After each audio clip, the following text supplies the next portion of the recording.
Halo, malam. Halo.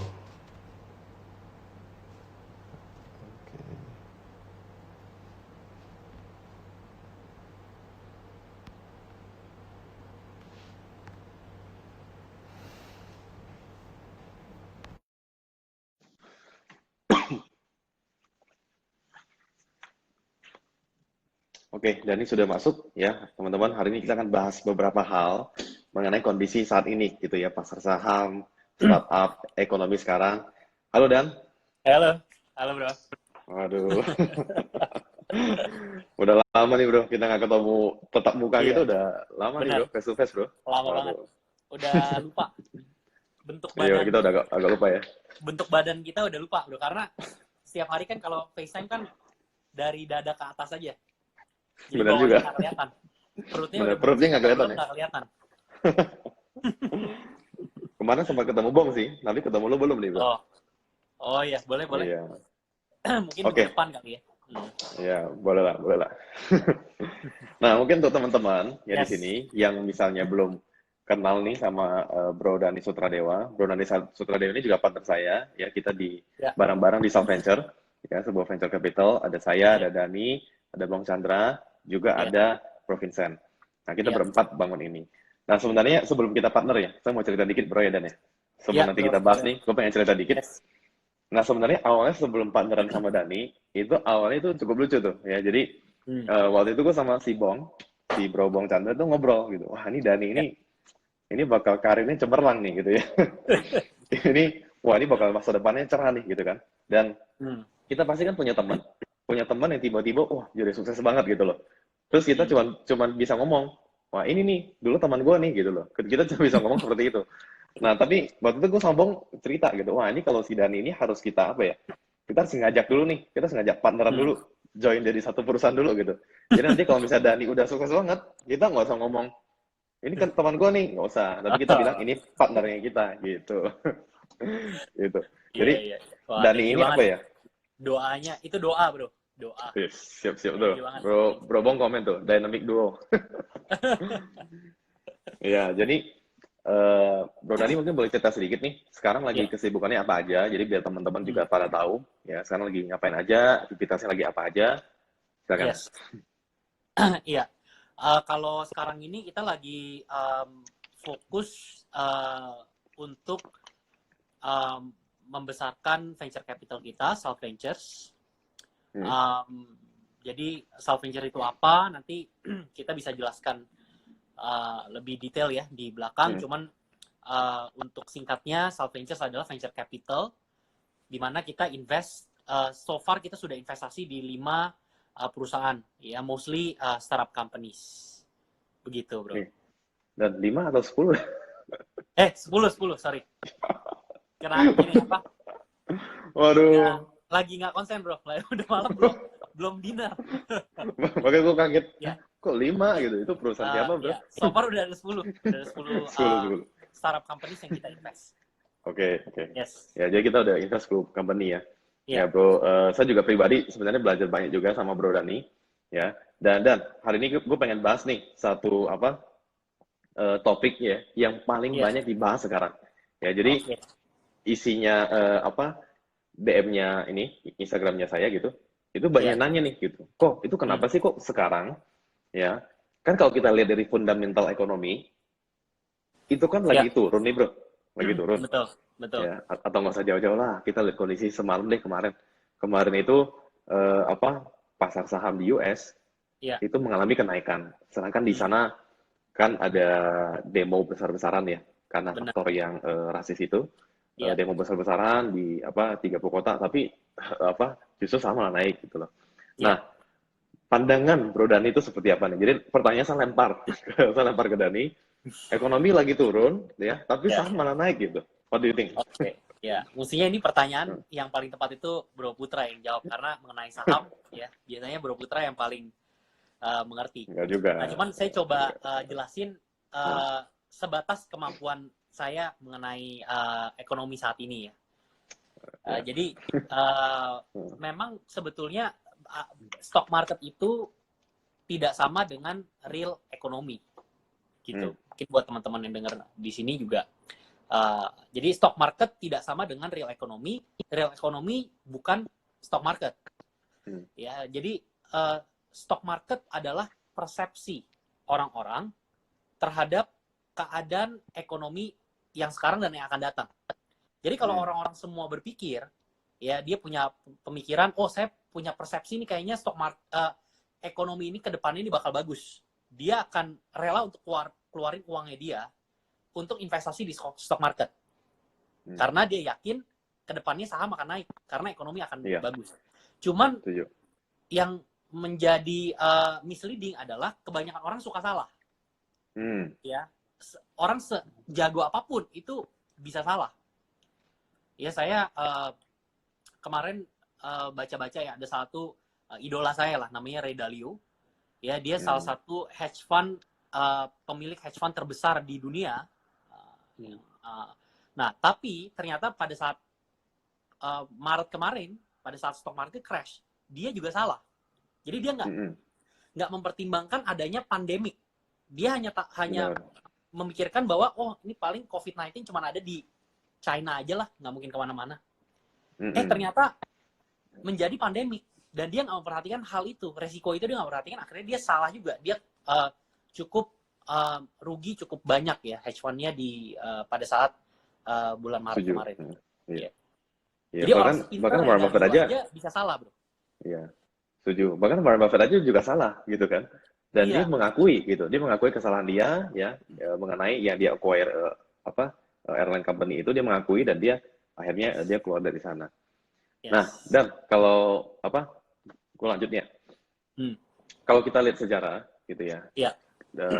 Kenapa kita lihat sejarah? Karena Warren Buffett selalu ngomong nih, di dalam dunia bisnis ya, itu kaca spion untuk melihat ke belakang itu selalu lebih jelas dibandingkan kaca depan gitu ya. Ya artinya kalau kita mau do something, kita harus lihat nih historinya seperti apa. Ya karena kalau kita lihat ke depan, kita pakai prediksi, kita pakai opini, kita pakai kira-kira, itu tentu bukan hal yang baik gitu kan. Nah, jadi kita harus pakai data. Nah, untuk data yang so far yang sudah berjalan gitu ya. Kita ngambillah krisis yang tahun 2008. Tahun krisis 8 yang ibaratnya efeknya hanya dari US, saat itu di Indonesia ekonomi masih oke-oke aja, masih bisa jualan, masih oke, PHK nggak setinggi sekarang gitu ya, semuanya masih normal. Nah saat itu aja pasar saham saat itu bisa turun sampai 1 tahun penuh, itu turun ya 1 tahun, turun sekitar 50-60% IHSG saat itu. Nah tapi dia nggak langsung turun tuh, dia sempat turun, sempat ada naik dulu 20%, ya naik 20% orang beli, terus tiba-tiba jeblos lebih bawah. Ya kan? Nah, lanjut nih, 98 juga sama kan? 98 turun signifikan tuh, waktu itu turunnya juga bisa 60%, tapi sebelum turun sampai parah sempat naik dulu nih, bangkit sekitar 20-30%, terus turun lagi. Nah, Great Depression juga sama. Nah, menurut Bro Dani, menurut Bro Dani, kira-kira yang pandemi ini sekarang bagaimana? Karena kan kita kemarin udah turun, dan sideways ini. Nah, menurut Bro Dani, ini kira-kira apakah akan oke, kayaknya semuanya fine-fine aja, terus tiba-tiba naik lagi gitu ya, atau justru bakal bikin satu low high lagi tuh, yang lebih bawah lagi gitu loh. Lebih bawah lagi. Iya, turun lebih dalam lagi. Ya, turun lebih dalam dari sebelumnya. Nah, gitu. Yes. Gimana? Jadi tadi stock market tidak sama dengan real economy sebetulnya. Jadi tapi eventually stock market itu akan mengikuti real ekonominya. Eventually, ya. Nah, kenapa? Karena yang terjadi di tahun 1929 nih, kalau kita flashback ya, di The Great Depression, itu kronologinya adalah stock market itu naik terus ya, naiknya sangat tinggi, sampai kepanasan, udah overheating. Ternyata orang-orang tiba-tiba sadar, oh ini harga-harga saham di perusahaan-perusahaan ini udah kemahalannya minta ampun. Akhirnya mereka mulai start untuk selling. Panic selling, apalagi waktu itu banyak kasus penipuan di stock market. Jadi ada grup investor, dia akhirnya di penjara di 1929 ya, di The Great Depression itu. Begitu mulai ada banyak kasus penipuan di stock market ya, orang-orang pada panik. Akhirnya mereka mulai jual sahamnya, stock market crash. Nah kemudian setelah itu naik kan, tadi Bro Putra bilang sempat naik, ya, kemudian nggak berapa lama drop lagi jatuh. Kenapa? Karena waktu itu sistem uh, pemerintahan dan sistem di bank sentral itu belum siap untuk mengakomodir krisis yang separah itu. Dia nggak ada pengalaman. Karena central bank itu di Amerika baru terbentuk 1914. Jadi umurnya tuh pas 1929 itu umurnya baru kurang lebih sekitar 15 tahun. Ya, masih remaja lah ya, masih remaja. Istilahnya kalau remaja masih labil, dia bingung. Masih labil, betul. Ini mau ngapain nih ya kita ya. Kemudian dia juga nggak ada lembaga-lembaga yang menjamin keamanan orang-orang saat itu. Nggak ada yang namanya social security. Kalau di Indonesia namanya BPJS. Itu nggak ada. Iya, benar, dulu nggak ada sih. Nggak ada. Nah, kemudian yang kedua itu nggak ada yang namanya LPS. Atau kalau di Amerika tuh sebutannya Federal Deposit Insurance. Di mana uang kita yang ditaruh di bank itu dijamin sama pemerintah itu kalau banknya kolaps, bisa diganti. Nah, karena dulu nggak ada sistem pengaman seperti itu, lembaga pengaman seperti itu, makanya terjadi second panic. Di mana orang-orang mulai bank rush namanya. Jadi orang-orang mulai bank run ya. Jadi orang-orang mulai ke bank, kemudian mulai ambil semua depositonya sehingga banyak bank yang kolaps. Akhirnya mulai terjadi efek domino. Unemployment tambah tinggi sampai 25%. Ya. Iya, nah, bahkan saham makin turun lagi tuh saat itu kan? Saham makin turun lagi. Iya. Benar. Iya. Jadi itu yang efek domino yang terjadi. Nah, tahun 2008 itu efek dominonya bisa ditahan sama pemerintah sebetulnya. Jadi walaupun itu sempat turun, drop, naik sedikit. Kenapa naik sedikit? Karena pemerintah itu, kenapa habis naik, habis itu turun lagi. Iya. Habis naik sedikit di 2008, habis itu turun lagi. Kenapa? Karena pemerintah Amerika itu agak telat untuk keluarin yang namanya quantitative easing-nya. Itu agak terlambat. Nah, kalau kita reflect, kita jadikan peristiwa yang kemarin-kemarin itu sebagai refleksi apa yang terjadi sekarang, sebetulnya ketika ekonomi makin memburuk nih, real ekonomi makin memburuk, otomatis stock market itu pasti akan ada koreksi lagi lebih dalam. Nah, jadi yang perlu kita perhatikan, kita di South Ventures juga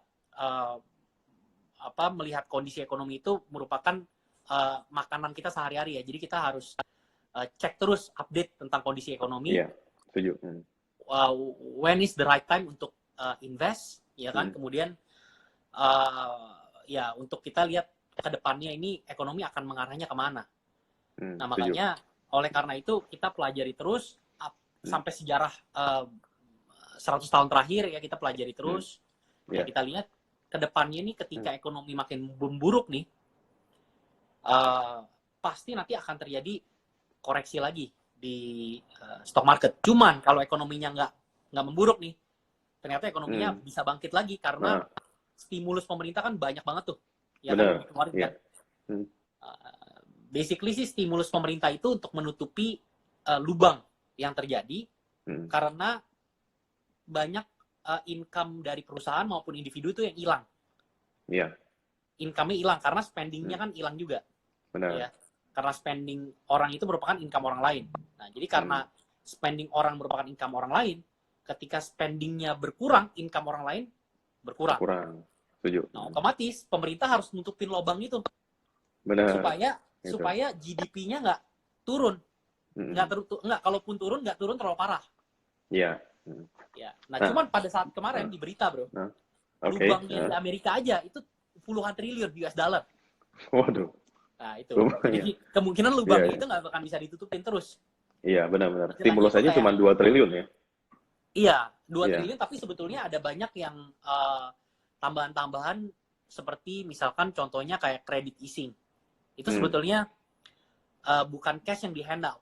Ya, kita pemerintah nggak meng-handout, nggak sebarin cash-cash langsung transfer ke rekening pribadi, nggak seperti itu. Kalau credit easing itu artinya utang yang harusnya dibayarin, cuman ditunda. Berarti kan tetap terjaga nih likuiditasnya, uangnya itu nggak kesedot untuk bayar utang. Oke. Iya. Nah, ini menarik nih, Dani. Gue setuju, ya, gue sangat setuju bahwa kacamata kita ini jangan lihat ke grafik saham gitu ya, tapi kita lihat dari sisi underlying-nya gitu, fundamental ekonominya seperti apa, ya kan? Iya. Kalau kita tadi Bro Dani cerita mengenai, oh apakah ini pertumbuhan ekonominya itu Iya. bisa semakin baik atau tidak? Karena banyak orang kan punya mindset begini, oh ini vaksin COVID udah ketemu nih, berarti semuanya beres. Padahal kan nggak Iya. sesederhana itu gitu loh, nggak sesederhana Sederhana. itu. Ya karena COVID-19 ini udah membuat lubang, ya kan, membuat satu hole, lubang, ya, membuat satu krisis, ya. Jadi ekonominya semakin melambat. Ini kan tentu ada satu efek yang hal lain gitu loh. Bukan Yes. hal ini beres langsung beres, enggak. Ini bisa berkepanjangan. Nah dalam case ini, kalau kita lihat ya, Bro Dani ya,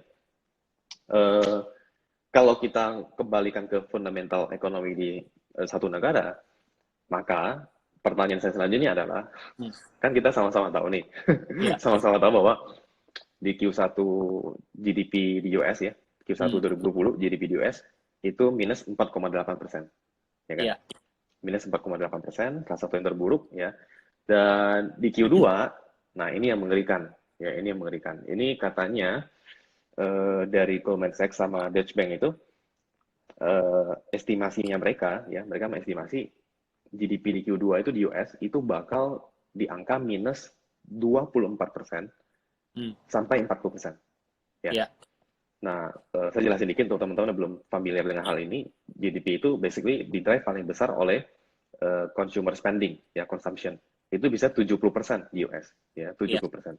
Artinya apa? Artinya ketika ini turun drastis, maka ya ekonominya lagi kacau lah, ya gitulah, ekonomi kacau.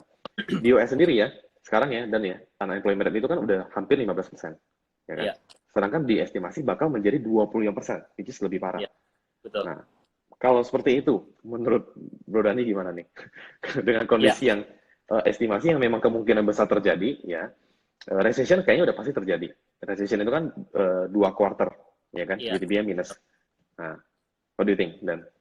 Iya, jadi memang kalau kita bicara mengenai unemployment, itu adalah bagian dari income itu tadi.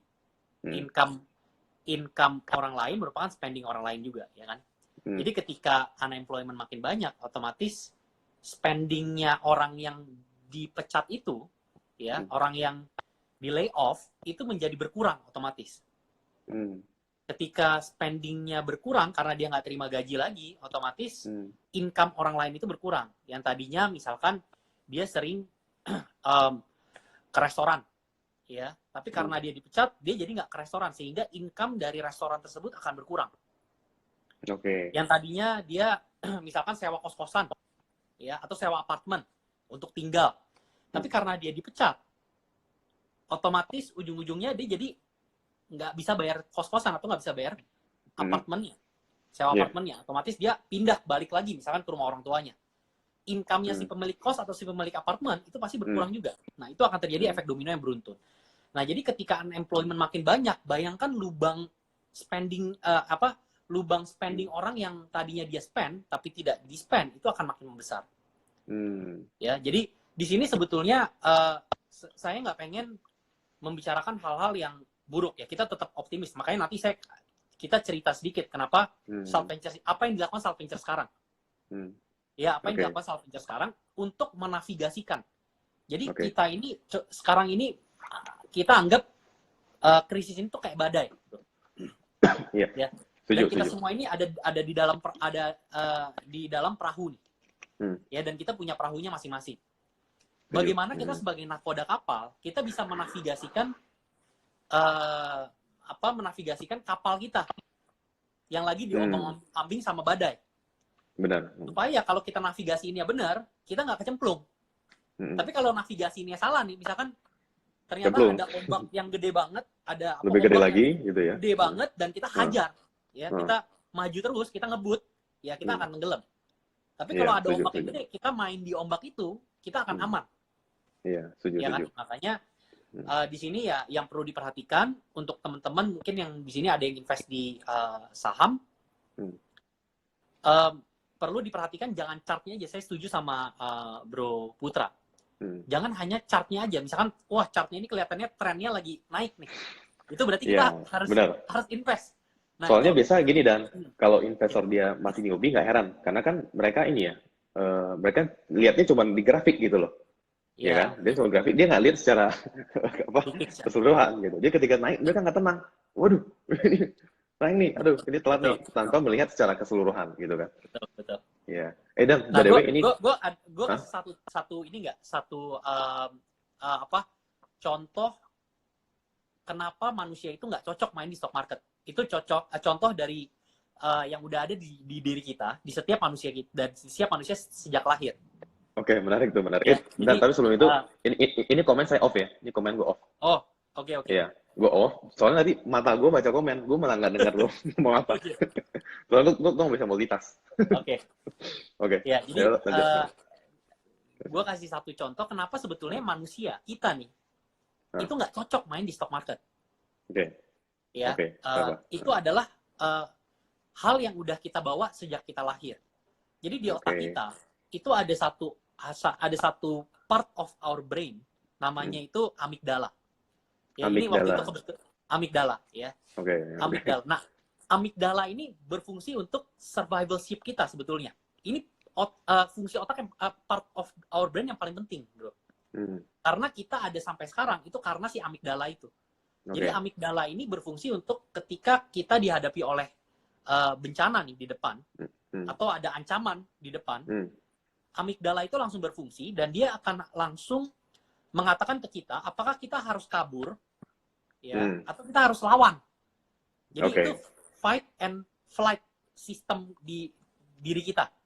Menarik, Fight menarik. and Oke. flight ya. Jadi fight berantem nih, kita mau berantem sama ancaman itu di depan kita. Nah, Atau kita mau kabur, atau kita mau flight. oke. Nah, hubungannya dengan saham gimana nih? Nah, sebagai contohnya yang paling gampang, misalkan di depan kita ada harimau, bro. Oke. Nah, kalau kita melihat, oh kita nggak bisa lawan ini nih, pasti kita kabur. Iya kan? Nggak bisa lawan harimau. Nah, saham pun sebetulnya juga seperti itu. Ketika saham lagi rontok, turun, itu merupakan ancaman untuk kita. Kalau kita taruh investasi kita di saham nih, bayangkan teman-teman, pada saat minggu-minggu yang kemarin nih, pada saat stok itu terkoreksi tuh cukup dalam, pasti teman-teman panik, takut. Iya, apalagi lagi pegang sahamnya gitu kan. Apalagi lagi invest. Iya, pasti pasti. takut. Wah, keringat dingin tuh. Iya, makanya di otak kita langsung berpikir, wah kayaknya udah deh, ini kita cabut aja, cut loss aja, atau ini aja. Benar. Iya kan? Terus nggak berani, takut untuk invest lagi, nggak berani, karena di depan kita itu ancaman. Iya. Ya. Nah, padahal pada saat stok market lagi turun, terkoreksi paling dalam, itulah di saatnya kita harus invest. Betul ya, bro ya? Mungkin Bro Putra yang bisa jawab paling ini nih, paling tepat. Nah, jadi benar juga sih, memang benar. Ngelawan, iya, gimana caranya kita bisa ngelawan our biological thinking yang udah ada sejak lahir. Nah, ketika benar juga sih, benar sih. Iya, ketika stock market lagi terkoreksi, mesti kita lawan. Kita jangan takut, tapi kita harus berpikir yang logik. Nah, soalnya kalau amigdala itu nyala, kita udah nggak pakai logik lagi. Kita pakai emosi. Makanya Warren Buffett bilang, kalau misalkan invest jangan pakai emosi. Nah, itu gunanya supaya kita tidak memakai amigdala itu, kita pakai logika. Oh, enggak kok, ini ekonomi lagi bagus, ya earnings sih udah mulai membaik dan segala macam. Nah, ketika kita mulai sadar, kita baru berani untuk investasi. Benar. Dan ngomong-ngomong soal amigdala ya, saya rasa itu memang takes time, ya kan? I mean, untuk bisa kuasainya, I think, kalau menurut saya, I think 4-5 tahun sih, buat benar-benar bisa punya satu, mental ya, seperti itu ya. Misalnya, lagi turun atau apa, tapi kita malah happy kolek-kolek barang gitu loh. Itu harus bisa punya satu, mental. Kebiasaan sih, harus dilatih mentalnya, ya kan? Akhirnya jadi tenang gitu, karena kan bisa ada quote-quote gitu ya, kayak satu pelaut yang jago banget nih berselancar, ya dia udah terbiasa dengan ombak yang besar, itu terbiasa, malah makin ada ombak dia makin suka gitu. Nah, atau yang bisa pengendara motor yang jago kan biasanya udah sering yang lingkungan yang susah-susah, ya jalan susah, dia malah bisa gitu. Nah, saya rasa saham juga sama, justru ketika lagi hal-hal yang buruk terjadi gitu ya, itu malah bisa jadi satu opportunity ya. Justru kita makin berani gitu loh. Tapi kalau misalnya lagi naik berarti kita kabur dong ya. Iya, betul. Jadi prinsipnya sih gini, apa yang naik itu pasti akan turun. apa yang turun itu akan naik. Prinsipnya Ya, seperti itu. oke. Nah, lanjut nih, Dan. Lanjut ya. Yes. Kalau misalnya kita lagi di tengah kondisi sekarang nih. Ya. Tengah kondisi sekarang yang bikin semua orang bingung ya. Ini fundamental ekonominya makin turun gitu ya. Sahamnya naik gitu ya. Nah, kira-kira nih Dan, di tengah kondisi pandemi sekarang, apa nih ya yang lu lagi siapin, yang kita lagi siapin, sehingga ketika ekonomi ini pulih, oke, ekonomi ini pulih, Ya. Bro Dani ini jadi the next konglomerat lah. Waduh. Ya, the next konglomerat kecil-kecilan kan lumayan gitu kan. Iya, iya. Ya kan tujuan Eh, daripada itu kan adalah itu kan, tujuan daripada kita invest, kita pelajari semua data di kondisi sekarang kan adalah itu gitu kan. betul, betul. Ya. Jadi ya itu, bagaimana caranya kita riding the wave. Jadi itu Hmm. yang paling penting sih. Itu kata kunci yang paling penting. Hmm. Pada saat kemarin Ya. waktu pada saat bulan Maret, saya ingat banget, um, stock market WHO mengumumkan adanya pandemi. Kemudian stock market crash Oh, dan gila-gila. semua tiba-tiba, maksudnya istilahnya kayak kita lagi nari nih, lagi dansa, ya tiba-tiba musiknya stop. Jadi bingung kan? Iya, benar, Kenapa benar. nih? Kok stop? Kita panik, Iya, ya. iya. Tentunya semua hal itu impact terhadap semua bisnis, real sektor, bisnis dimanapun Iya. di Indonesia. Padahal saat itu belum terlalu ngefek ya. Real sektornya belum ngefek. WHO baru Belum, umumin, ini pandemi, yes, ekonomi masih oke, tapi sahamnya turun gitu kan. Sekarang betul. kebalik. Sekarang kebalik. Iya, betul. Nah, Iya. jadi pada saat itu diumumkan, semua orang panik. Dia mulai, ya, stock market kenapa bereaksinya paling cepat? Karena dia window paling besar. Benar. Untuk orang keluar masuk uang itu paling gampang di stock market. Iya. Nah, setelah itu efek tuh ke real sektor. Ke bisnis semua terimpact. Nah, kita di South Ventures, bareng-bareng juga sama Bro Putra, kita pada saat ini kejadian terjadi, bulan Maret, bulan April, beberapa dari investee companies kita itu pasti itu akan terimpact. Ya, pasti terimpact. Ya, salesnya ada yang turun. Beberapa dari 10 perusahaan-perusahaan kita itu salesnya ada yang turun. Ya. Dan saya yakin ya di sini mungkin teman-teman yang punya startup company, yang punya perusahaan UMKM, ya skalanya saya yakin juga pasti akan terimpact. Ya. Nah, waktu itu abis itu saya langsung bilang ke tim kita ya di South Ventures, fokus on what is in our control. Jadi fokus terhadap apa yang kita kontrol aja. Ekonomi kita nggak bisa kontrol. Itu terlalu kompleks. Satu bisnisnya terlalu kompleks. Jadi kita harus fokus apa yang bisa kita kontrol, yaitu portfolio companies kita. Yang 10 yang ada 10 itu. Nah, akhirnya kita langsung adain meeting dengan semua portfolio companies kita, Zoom meeting ya. Kemudian kita lakukan yang namanya stress testing. Jadi bagaimana caranya kita fokus terhadap apa yang kita bisa kontrol di ekonomi yang seperti sekarang. Kemudian kita melihat wave apa yang akan terjadi ke depannya nih. Sehingga kita bisa riding the wave. Nah, maka dari itu yang kondisi yang saat ini, beberapa perusahaan-perusahaan kita 10-10-nya, ya puji Tuhan, 10-10-nya itu kita melakukan stress testing dan mereka dari 10 itu 10-10-nya lolos stress testing itu. Artinya dia bisa melalui badai ini dengan aman. Ya. Nah, sekarang itu sudah selesai, tugas kita untuk mengerjakan apa yang bisa kita kontrol. Sekarang kita itu yang sebelumnya lah ya, yang sebelumnya. Yes. Nah, sekarang kita akan melihat apa nih ke depan yang akan kita kerjakan di South Ventures. Bareng sama Bro Putra juga. Nah, kita melihat bahwa sekarang ini banyak aset-aset ya, aset kelas itu yang terdiskon. Aset kelas itu bisa equity, saham-perusahaan, bisa bond, ya, bisa juga properti. Ya, banyak yang terdiskon.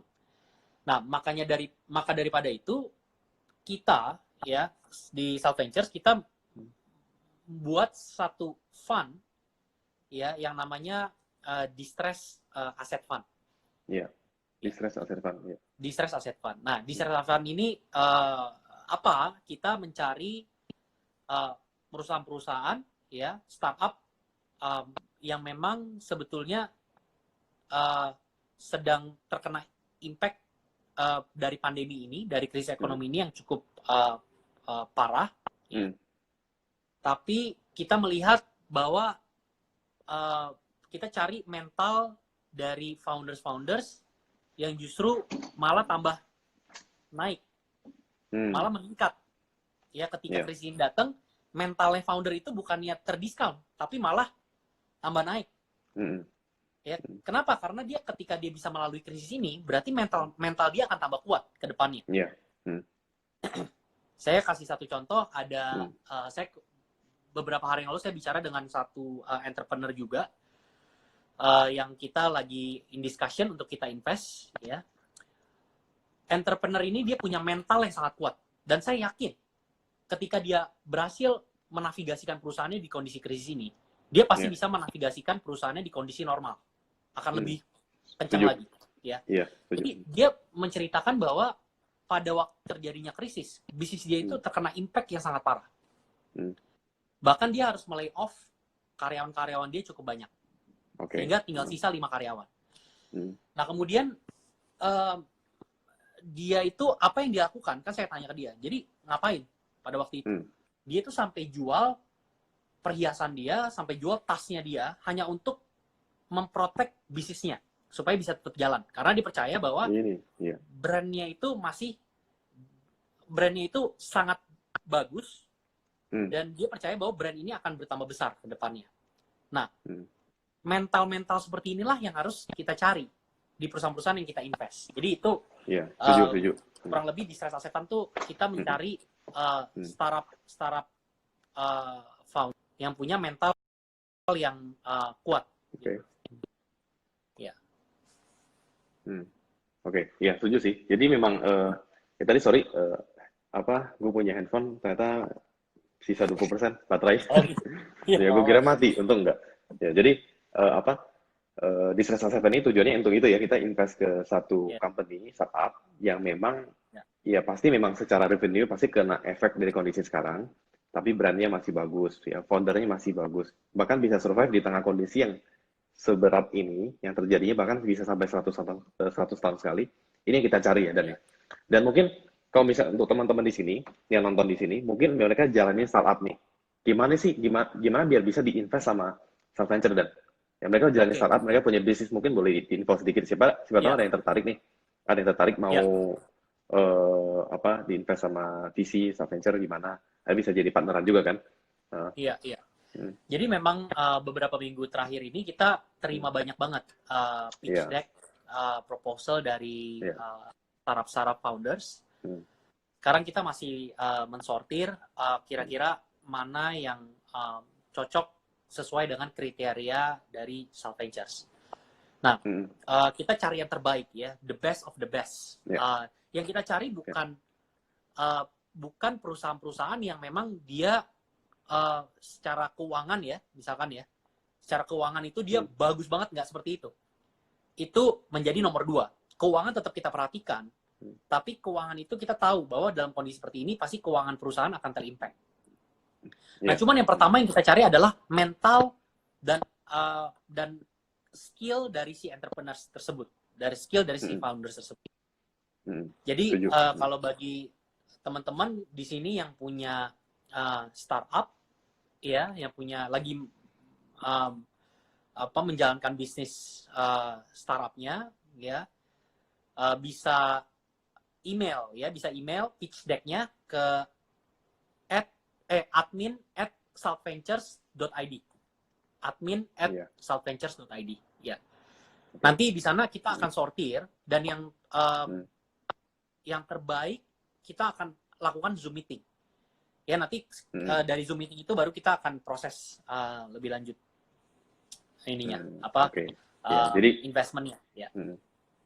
Ya, jadi memang kita kalau bisa invest ke satu perusahaan, kita sebenarnya bukan invest ke bisnisnya, ya, kita invest ke foundernya, ya kan? Karena bisnis ini bisa jadi bagus sekali atau enggak, itu benar-benar depend on foundernya. Ya, setuju ya, Dan ya?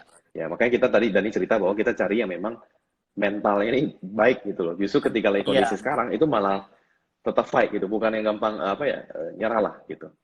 Nah, dan kalau bisa ada yang nanya, Dan, eh, kalau mau dong kita joinan gitu ya, join invest di distressed Hmm. asset financial venture. Sebenarnya nggak bisa ya.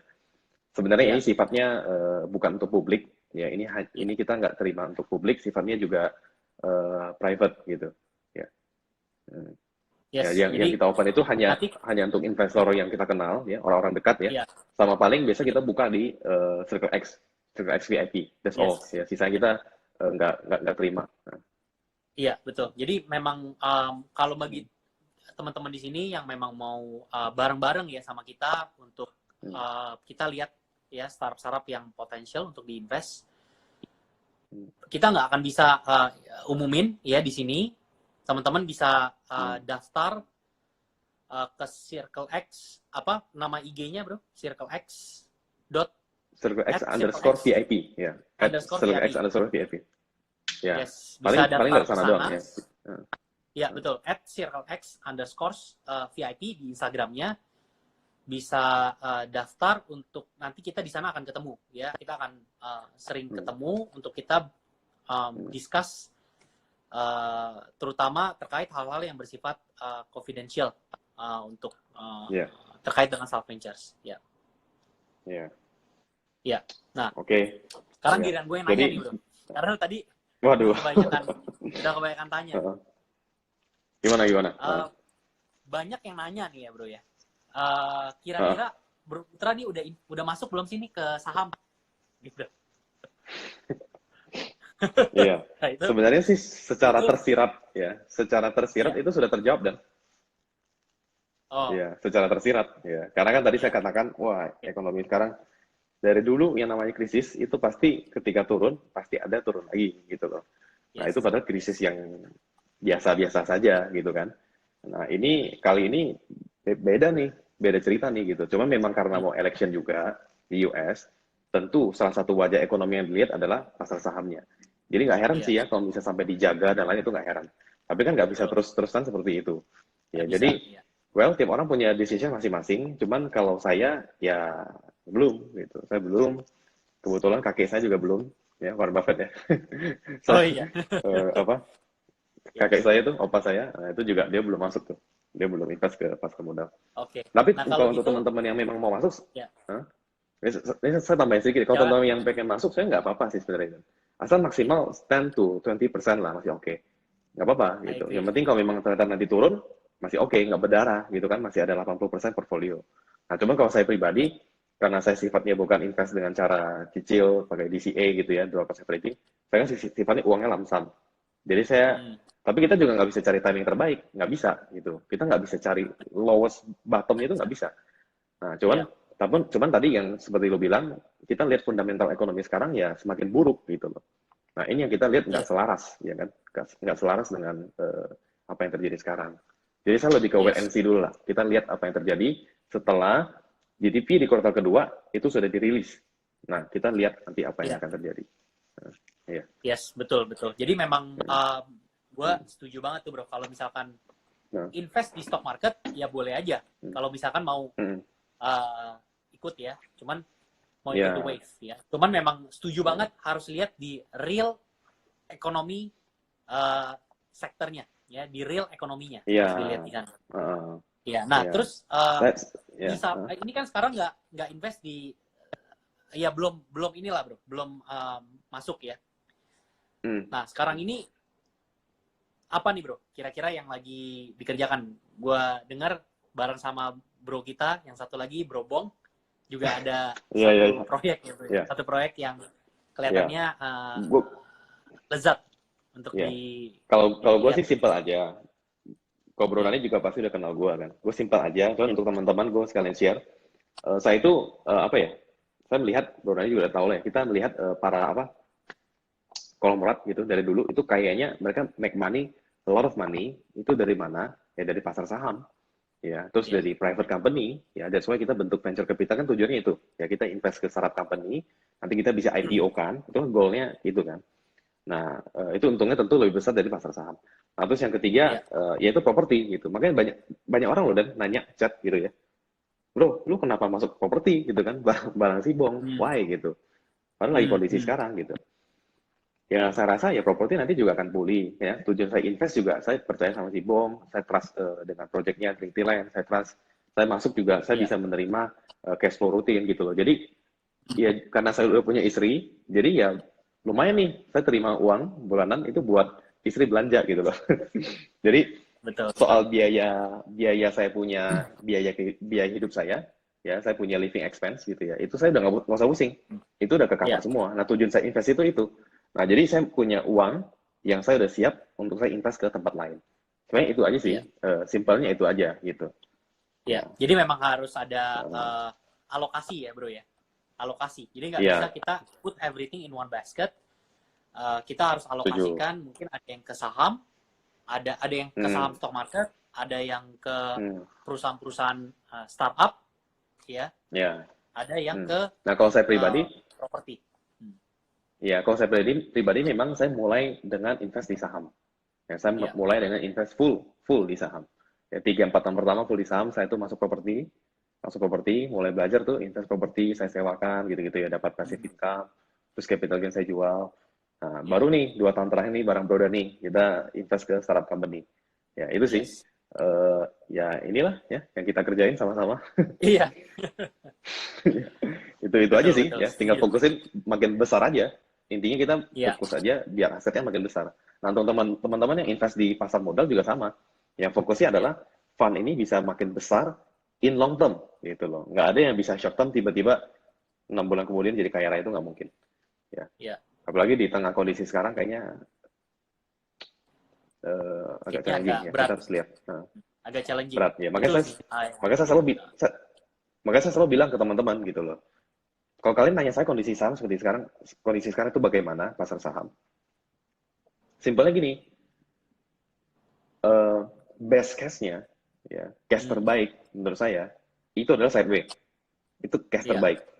Ya, ya nggak mungkin naik naik terus signifikan nggak mungkin. Sedangkan fundamental ekonominya lagi kacau gitu, itu nggak mungkin gitu. betul. Itu satu. Setuju. Ya. Kedua, itu best case loh ya, sideways. Kedua, Hmm, worst case-nya, nah kita udah tahu lah jawabannya. Kita ya. eh, nggak usah bahas itu Benar lah. sih. Sedangkan best case-nya aja Memang, sideways. ya. Hmm. Itu yang menurut gue sih teman-teman yang ada di sini perlu Hmm. dijadikan satu cara berpikir yang baik. Kenapa? Karena Hmm. kebanyakan dari kita itu berpikir ya udah kita invest aja. Tapi cara berpikir yang baik Hmm. itu adalah menggunakan skenario. Skenario Iya, A seperti apa, skenario B seperti apa. Sehingga kita iya, nggak ada yang bisa tebak apa yang akan terjadi ke depan. Nggak ada satupun orang yang bisa benar. tebak apa yang terjadi Hmm. ke depan. Tapi kita bisa Benar. membuat sebuah skenario berdasarkan Mm-mm. indikator ekonomi yang ada. Ya, indikator Mm-mm. ekonomi kalau A, ya udah kita masuk ke skenario Mm. A. Kalau indikator ekonominya Mm. B, kita masuk ke skenario B. Jadi Iya, setuju, dengan cara setuju. seperti itu kita jadi tahu ketika A terjadi nih kita harus ngapain. Ketika B terjadi Yes. Mm. kita harus ngapain. Nah, itu yang Iya. saya pikir mungkin teman-teman semua di sini perlu Mm. apa um, menggunakan mindset seperti itu, cara berpikir seperti itu. Iya, setuju sih. Gitu. Apalagi kondisi Iya, sekarang ya, I think ya orang-orang investor itu harus punya master plan itu, ya kan? Skenario A, betul. B, C, what if kalau gini, itu udah prepare. Jadi pikirannya jangan cuma masuk saham, cuan. Enggak, jangan. Iya, benar. Nanti kalau dia nggak mikir sampai Ya, resiko, dia rugi. Wah, yes. aduh, dia kan rugi saham. Nah, itu biasa kayak gitu tuh kalau nggak mikir sampai ini. Nah, eh, mungkin tambahan sedikit ya. Eh, Ya. perlu saya bahas nggak ya? Nggak Oh, usah lagi bahas ya. dong, bro. Nggak usah lah. Bahas. Ya, I think nggak usah lah. Nggak usah Ya. lah. Ya, nggak Gimana, usah. bro? Ya, Hah? intinya sih sudah tersampaikan sih. Intinya sudah tersampaikan. Ya. Dan ya, intinya itu ya tadi. Tahun ini kayaknya agak berat lah. Agak berat. Ya, kita tahu semua biasa setiap tahun 2020 masuk tahun baru, kita pasti kayak, wah tahun ini saya mau achieve ini. Ya, tahun ini 2020 ya kita bisa survive ya. Bisa atau outstanding lebih baik ya, itu lebih bagus lagi. Ya, cuman yang pasti dari sisi investment di pasar saham, kalau kita invest ya gitu jujur kayak apa ya nangkap pisau jatuh gitu loh dan ya kan Ya, ya betul. fundamental ekonominya lagi turun ya kalau kita masuk jadi that's why saya pribadi belum masuk tapi kalau teman-teman yang nonton ini ada yang masuk ya silakan ya karena kan Iya, eh, uang uang masing-masing keputusan di tangan masing-masing ya gitu sih simpel aja kan. betul, betul. Hmm. Iya. Betul sih. Iya, Oke, jadi memang oke. saya setuju banget sama Bro. Kalau misalkan memang Heeh. mau invest ya uang masing-masing, ya udah risiko masing-masing. Cuman harus dipikirkan itu Iya, yang tadi iya, skenarionya, iya, ya, uh, skenario iya, A, harus ada beberapa hmm, skenario yang dipikirkan. Iya. benar. Nah, dari ini terakhir ya Dan ya.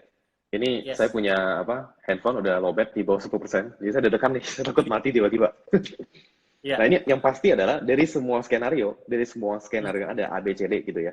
Yang Iya. pasti, yang pasti ya adalah in the long term ekonomi pasti pulih, itu, ya kan? In Iya, the long term betul. nih, ekonomi pasti pulih, pasti nanti Betul. akan grow gila-gilaan.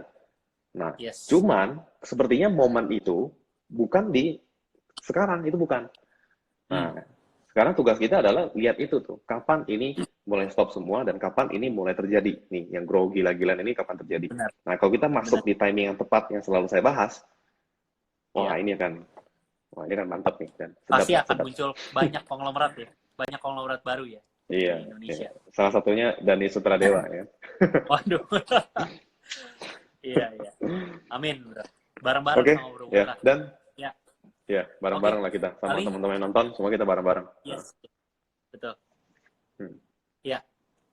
ya, itu sih ya. Heeh.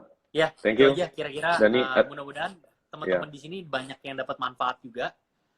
heeh, Perlu di ya, yang perlu dipikirkan adalah itu tadi, kondisinya seperti apa sekarang, dan kalau misalkan mau ya, investasi ya harus hmm, buat beberapa skenario sehingga kita setuju. tahu Hmm, resiko, bagaimana cara kita memitigasi risiko ketika skenario A terjadi atau hmm. skenario B yang terjadi gitu. Ya, dan terakhir ya Dani. Biasanya saya selalu ngomong ke orang gini, eh, jangan pernah percaya saya gitu ya. Eh, jangan pernah trust dengan apa yang kita bahas. Jadi maksud saya gini loh, jangan jangan telan mentah-mentah gitu loh. Even walaupun Mhm. nih kita kan sharing nih, kita sharing ke penonton, tapi tolong jangan telan mentah-mentah. Dalam artian Iya. adalah kalian coba cek benar nggak omongan kita, gitu loh. Coba cek Hmm. datanya, kan sesimpel di Betul. Google. Coba cek datanya benar Betul. nggak? Ya udah, Iya. sesimpel itu kan. Ya, jadi Iya. jangan telan mentah-mentah. Jadi dengan seperti itu kita belajar juga. Jadi kita bertumbuh gitu. Ya, Agree. itu Dan. Agree, Bro. Eh, eh, Setuju banget. itu thank you Dan. Thank you. Oke. Thank you ya, Bro Putra. Ya, thank you udah live. Iya, kebetulan saya belum See you belum again. dinner, belum makan malam. Oh iya, makanya agak agak pusing ya, Bro. Dikit, agak pusing dikit. Iya, iya. Ini mau langsung makan malam dulu. Oke. Thank you Dan ya. Oke. Ya. Thank Oke, you. thank you semuanya udah Yo, nonton. Thank you. Nah. thank you semuanya. Ya.